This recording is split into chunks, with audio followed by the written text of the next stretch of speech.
Morning everyone. It's Thursday the 30th of September, October tomorrow, and we've had a drop of rain this week.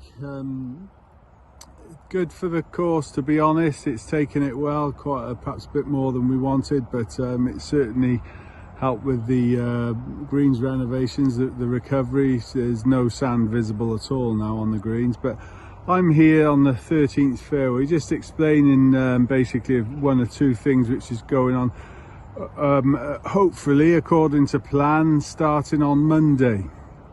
The drainage contractors will be coming in, and I'm on the 13th fairway here, and we have a series of drains, existing drains, which run down the length. I'm not sure whether you'll be able to see them, but they run down the length of the fairway to the ridge there, as far as you can see, the two trees on either side. And they're about 10 meters apart, and there's probably 5 or 6 of those running right down the fairway to the hollow there.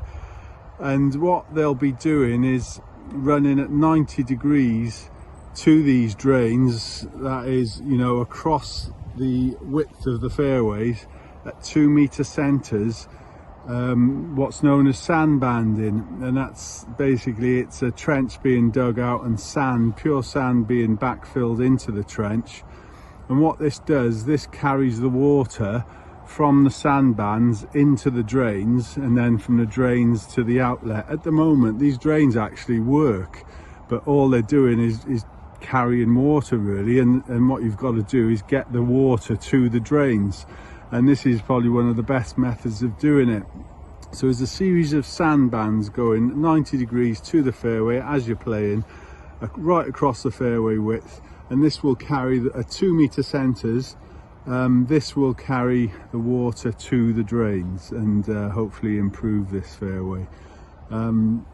Similar to the 16th, but the 16th is more drainage work. There are a few drains on 16, the start of 16, but they'll be creating, digging out a few more drains, getting the outlet going, and hopefully a few sandbands as well in that area. So that's the situation. During the time, we'll try and keep it open for play, but obviously while the contractors are working, it can be very dangerous there, so we'll probably make these holes into par 3s. The tee markers, I'd imagine, will probably be on the ridge there, so if you want to play the hole, you still can, but avoid the contractors and ourselves as much as possible really. Same on the 16th, and I would imagine that they'll probably complete 13 and then go on to 16. So recovery rate, I'm not too sure, but it should be pretty good. The sand bands aren't particularly wide, and you just get the grass sort of growing over them eventually, so a bit of disruption, but as we all know, this is a poor fairway at the start here, and should improve things no end. Fingers crossed that everything goes well. As I say, they should be starting Monday. Fingers crossed. But yeah, watch this space.